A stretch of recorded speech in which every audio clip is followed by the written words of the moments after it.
और आज हम आपको सुनाएंगे एक हॉरर स्टोरी। तो मुझे उम्मीद है आपको पसंद आएगी। और इस स्टोरी का नाम है गली का दरवाज़ा।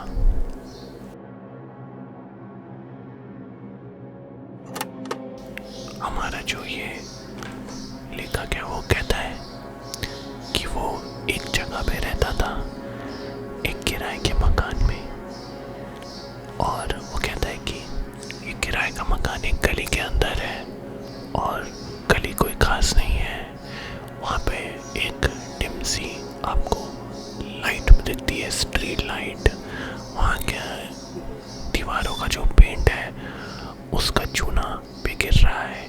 पुराने ब्राउन लकड़ी के आपको दरवाजे दिखाई देते हैं।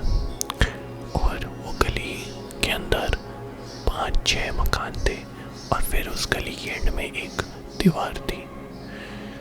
और मेरा मकान जो था वो एंड की दीवार के राइट साइड में सबसे आखिरी वाला मकान था जहाँ पे मैं रहता था।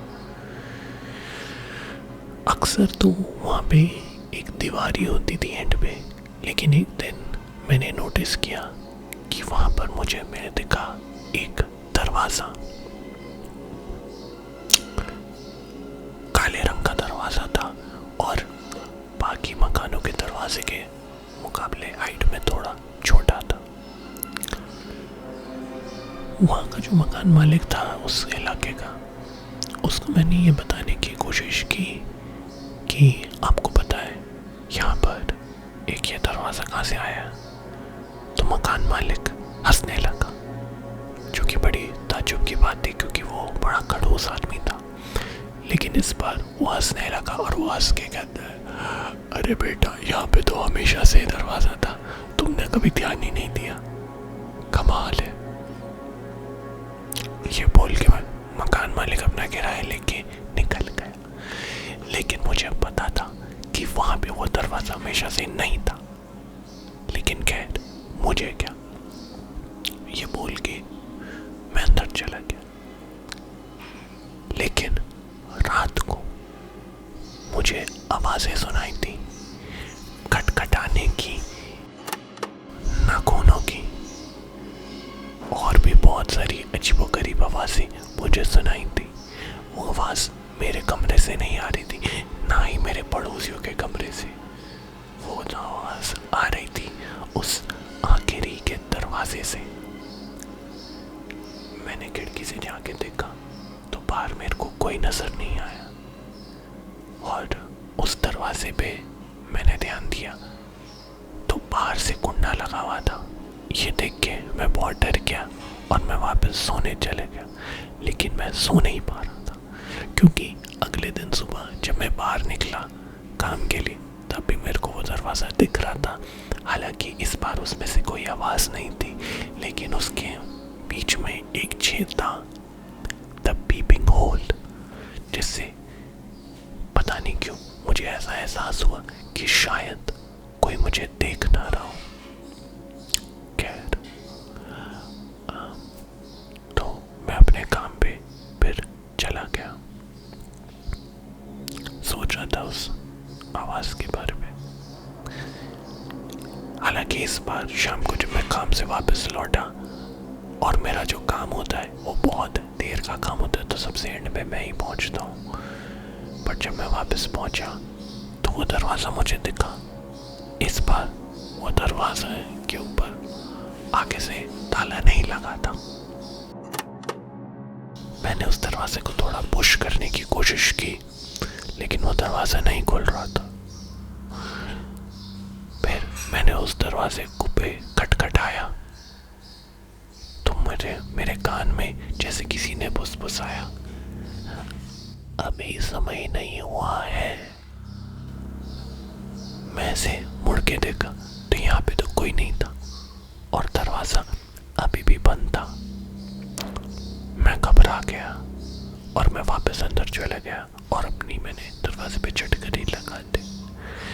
और मैं बाहर देखता रहा कि शायद से कोई मुझे दिखेगा, लेकिन कोई दिखा नहीं। लेकिन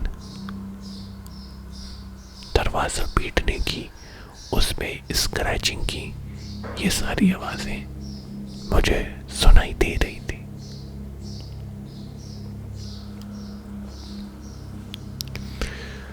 मैं सोचा था कि मैं इसके बारे में किसे बता सकता हूँ, कौन होगा जो मेरी बात मानेगा, और मैं क्या कहूँगा कि ये दरवाज़ा जो पहले यहाँ पे मौजूद नहीं था, वो उसमें से मुझे आवाज़ें आ रही है खटखटाने की, और कोई मेरे कान में बात कर रहा है। लोग मेरे को पागल समझेंगे, क्योंकि मेरा अपने आस पड़ोस के लोगों से ज़्यादा बोलचाल नहीं था, तो वो तो मुझे पहले से ही अजीब समझ रहे थे। बट खैर, मैं अपने काम पे दोबारा से चले गया और दोबारा मैं देर रात को अपने घर पहुंचा, और मैं क्या देखता हूँ कि इस बार दरवाज़ा आधा खुला हुआ था। तो मैंने उस दरवाजे को ऐसे पुश किया। जब मैंने पुश किया, मेरे हाथ में एक छोटी सी टॉर्च होती है अंधेरे में देखने के लिए। मैंने टॉर्च जलाई, लेकिन मेरी टॉर्च की रोशनी अंदर जा ही नहीं पा रही थी। इतना भयानक अंधकार था, मान लो कि वो अंधकार जो था वो रोशनी को अपनी ओर खींच रहा था। मैंने बोला, कौन है? लेकिन मेरी आवाज़ भी अंदर गूंज नहीं रही थी, मानो मेरी आवाज़ उस कमरे के अंदर म्यूट हो रही थी। और तभी अचानक से उस अंधेरे भरे कमरे में से एक हवा का झोंका मेरे मुंह की ओर आया, और वो इतना ठंडा था जैसे मान लो कि मैं बर्फ पे जम गया हूँ। इतना ठंडा हवा का झोंका मेरे मुंह की ओर आ रहा था, और दोबारा से एक आवाज़ मुझे सुनाई दी जो बोली, मैंने तुमसे कहा अभी वक्त नहीं हुआ। और ये बोल के दरवाज़ा अपने आप धड़ाम से बंद हो गया। मैं वापस अंदर चले गया, अपने कमरे में दरवाज़ा बंद किया और ज़ोर ज़ोर से रोने लगा।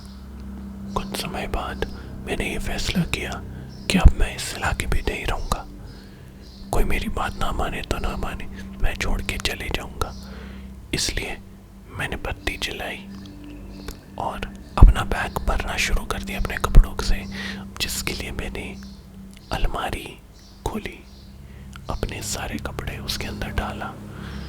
और तभी मैं क्या देखता हूँ कि जो मेरी अलमारी थी उसके पीछे एक ये अखबार से सब कुछ ढका हुआ था। तो मैंने वो अखबार भी पढ़े, तो मुझे पीछे क्या दिखाई दिया, वही काला दरवाजा जो मुझे बाहर दिखाई दिया था।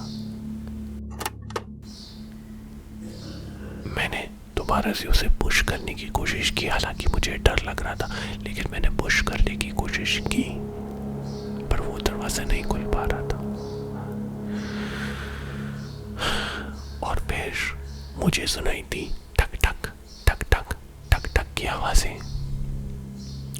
तो मैंने बाहर से उस पे ताला मार दिया और मैं अपना बैग पैक करने लगा, और वहाँ से निकलने ही वाला था कि मुझे अलमारी के अंदर के दरवाजे से आवाज़ आई, अरे प्लीज़ मेरी मदद करो, कोई मुझे निकालने की मदद करो प्लीज़ मदद करो। और दरवाज़ा पीट रहा था। तो मैंने पूछा कि कौन है, तो दरवाजे से पीछे बस वही बोला जा रहा था कि मदद करो मदद करो मदद करो। तो मैंने डरते डरते कुंडा खोल के दरवाज़ा खोला, और अंदर से एक आवाज़ आई जो बोली कि अब समय आ चुका।